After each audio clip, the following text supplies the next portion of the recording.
आपने बहुत बात की सरवर साहब, ईमानदारी से सिर्फ एक शब्द बोलना चाहते हैं। सरवर साहब क्या बोला था आपने? मैंने कहा कि बीच बीच में मौलानाओं से बयान भी दिलवा दिया जाता है समर्थन का। अच्छा, ऐसा भी है क्या? परंपरा बहुत पुरानी थी, बहुत पुरानी। अनुराग भदौरिया, अनुराग भदौरिया, अब वो ऐलान का असर तो हो नहीं रहा, इस बार महाराष्ट्र में उल्टा पड़ गया। देखिए अनुराग जी, ओके, सुधांशु जी, अनुराग। देश का दुर्भाग्य पंकज जी आ रहा हूं। क्या है? इस देश का दुर्भाग्य ये है कि यहाँ पे देखिए दो विपक्ष पार्टियां बैठी हुई हैं। सत्ता पक्ष के सुधांशु जी है, विपक्ष से हम बैठे हैं। हम अभी तक मात्र 2 मिनट बोल पाए। आप अकेले हैं क्या? अभी लगातार 5 मिनट फ्रस्ट्रेशन, ये कुंठा कब निकलेगी? में 25 मिनट। सतीश जी को नहीं बोल, सबको लाइए। सतीश जी के हाजिर देखिए, मिनट में सतीश जी ना बोले, अरे सुन लीजिए ना, पंकज जी ना बोले, सरवर साहब ना बोले, बस यही बोले। हो गए ये लोकतंत्र। सुनिए, बोलिए ना, ये अरे बोलने दीजिए। ये लोकतंत्र में हमला नहीं तो क्या? 37 मिनट में 25 मिनट सुधांशु जी बोलेंगे, वो यहाँ इतिहास बनाएंगे, आप हम लोग को बैठा के दिखाते रहे। बॉस ये वाली घड़ी मुझे भी दे दो, चाहिए मुझे। विपक्ष वाले हमको घड़ी है नहीं, दे दो। ये लोकतंत्र है। लोकतंत्र की हत्या तो सरेआम यहीं हो रही है। दूसरी जगह तो बात ही छोड़ दीजिए, हमारी बात हमें नहीं कहने दी जाती है। अब मैं अपनी बात कह लूं। सुधांशु जी ने कहा कि आ रहा हूं सुधांशु जी, बोलने के बाद कौन सी शक्तियां यहाँ पे आ गई? तो 7 सीटें जीतने के बाद शक्तियां आ गई ना बीजेपी की, जो नफरत की राजनीति करने लग गई और वहां दंगा हो गया।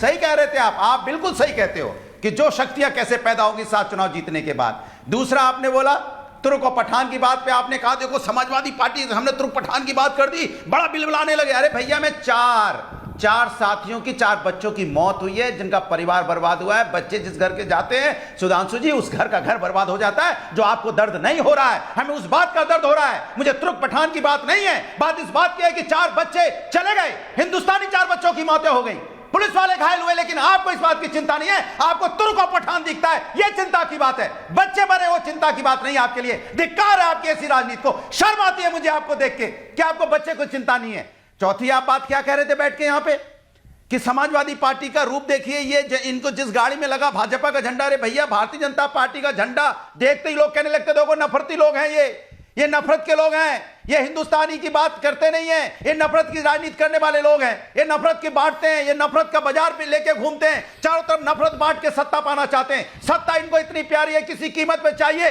क्या हिंदुस्तानी आपस में लड़े, हिंदुस्तानी आपस में मरे, बट इन्हें कोई फर्क नहीं पड़ता है, क्योंकि इनको राष्ट्र से कोई लेना देना नहीं है, राष्ट्र से कोई मतलब नहीं है, राष्ट्र की उन्नति से मतलब नहीं है। बीजेपी की उन्नति और सत्ता से मतलब है। धिक्कार है सुधांशु जी आपकी ऐसी सत्ता को, धिक्कार है आपकी राज्यसभा को कि आपको लोगों की मौतें होगी, उसमें आप खोज रहे थे तुर्क और पठान। हम कहते हैं, हम जब बात करते हैं पीडीए की तो हम जोड़ने की बात करते हैं, लेकिन किसी की मौत हो जाएगी तो हम खड़े होंगे कि हमारा हिंदुस्तानी है। हम उसमें जात नहीं देखेंगे, जब मौत पे जात देखते हो आप, ये चिंता की बात है। शर्म की बात यह है सुधांशु जी, इस देश में जब भारतीय जनता पार्टी की सरकार आई है, ये देश को जोड़ने की बात नहीं कर रही है, ये देश की एक की बात नहीं करती। सनातन तो प्रेम की भाषा सिखाता है, आप नफरत की भाषा बोलते हो, तो आप सनातनी कैसे हो? सनातन तो जोड़ कैसे हैं आप सनातनी? Okay, Sudhanshu Trivedi, now ending comments. सनातन का बांटो काटो अनुराग जी करता है। आपको 1.5 मिनट में समा बांधने का देता हूं, फिर आप 2.5 मिनट में अपनी बात रखते हैं।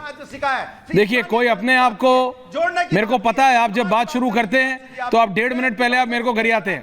मैं अपने आप को गाली देने के लिए शुरुआत में आपको 1.5 मिनट हर बार देता हूं। अभी हो गया। सुधांशु जी, एंडिंग कमेंट्स ना, हाँ आ रहा हूं सबके पास, कोई बात नहीं। देखिए, समाजवादी पार्टी की जो प्रवृत्ति उपचुनावों में दिखाई पड़ी कि उसने कांग्रेस को एक भी सीट नहीं दी, वही सपा की प्रवक्ता की डिबेट में दिखाई पड़ रही है कि पंकज जी बोले, सतीश जी बोले, हाफिज साहब बोले, उससे मतलब नहीं, सिर्फ मैं बोलना चाहिए, मैं, बाकी सबको मैं गिनती में नहीं लेता हूं। अब मैं इनको बताना चाहता हूं मौत पे राजनीति कौन करता है। ये बताइए, यूपी की अदालतों में धमाके हुए थे 2007 में, उन आतंकवाद के आरोपियों को छोड़ने वाले मौत की राजनीति नहीं कर रहे थे। धमाके में तो आदमी मरता नहीं था। जयपुर ब्लास्ट हुए और मुंबई के ब्लास्ट के लोग आजमगढ़ में पकड़े गए, उनके घर पे जाके किसने सिजदा किया था? समाजवादी पार्टी के लोगों ने। ना, उसमें कोई मौत थोड़ी होती थी। भारत की संसद पे हमला हुआ और हमले में जो जवान शहीद हुए, अनुराग जी गाजरा कान खोल के सुनिए, वो लोग दंगे में गफलत में मारे गए लोग नहीं थे। वो अपना सीना सामने रख के आतंकवादियों की गोलियों को छोड़ने से सीने में झेलने के लिए आए थे, और उसके बाद उनके मेडल लौटा दिए उन लोगों ने, क्योंकि अफजल गुरु को फांसी नहीं हो रही थी, पर सोनिया गांधी की आंख में आंसू नहीं आए बटाला हाउस इनकाउंटर के आंख। क्यों? वो जो लोग मारे गए उनकी कोई जिंदगी की कीमत थोड़ी थी जो भारत के सुरक्षा कर्मी।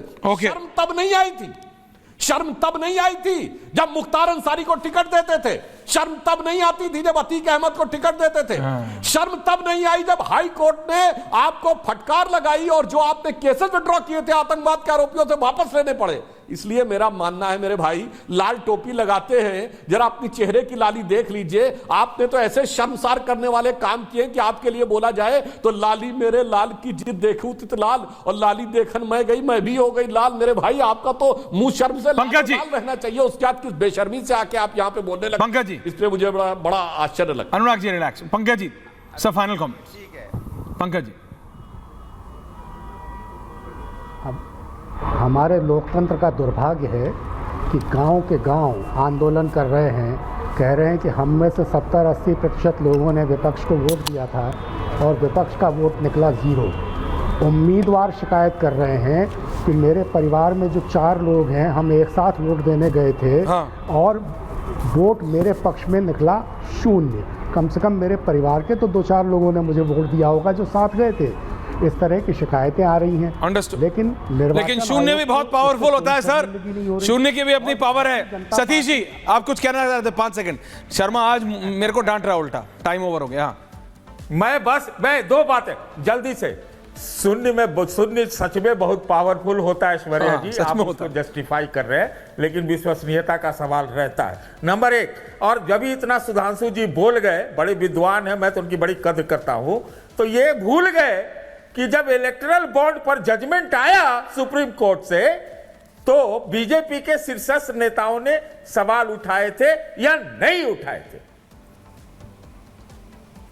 ओके सुधांशु जी आप उस पर काउंटर करना चाह रहे हैं? Final 10 seconds. ओके हाँ बिल्कुल सतीश जी, आपको ध्यान रखना चाहिए, हमने इसलिए सवाल उठाए थे कि कोर्ट के द्वारा यह तो पता चला कि पैसा किसके पास गया था। जब इलेक्टोरल बॉन्ड नहीं थे तो हेलीकॉप्टर से लेके जहाज से लेके चुनाव का खर्चा होता था। चुनौती कहता हूं कोई पार्टी दे सकती 2014 से पहला, कोर्ट भी निकलवा सकता। नहीं, बता दीजिए क्या 2014 से पहले हेलीकॉप्टर नहीं चलते थे? अनुराग जी दोनों हाथ से चुटकी बजा के दे देंगे। एक का रिकॉर्ड चाहिए ना, अभी की बात करिए। नहीं अभी की तभी की बात करिए। मैं सिर्फ इतना कह रहा हूं, हमने व्यवस्था थोड़ी बेहतर तो बनाई थी। अब पहले की बात मैं सिर्फ ये कह रहा हूं अनुराग जी, दोनों हाथ से चुटकी बजा के जैसे आप इस अलायंस का नेता चुन रहे थे वैसे ही बता दीजिएगा। लेकिन ये दंगों की बात अनुराग दादा, दंगों की बात, इलेक्शन हारो तो ईवीएम, इलेक्शन हारो तो दंगा, this is wrong, this is wrong. ये बहस जारी रहेगी, 1 घंटे या 1 दिन में खत्म होने वाली नहीं है। बहुत बहुत धन्यवाद आप सबका। पूछता भारत में थैंक यू वेरी मच।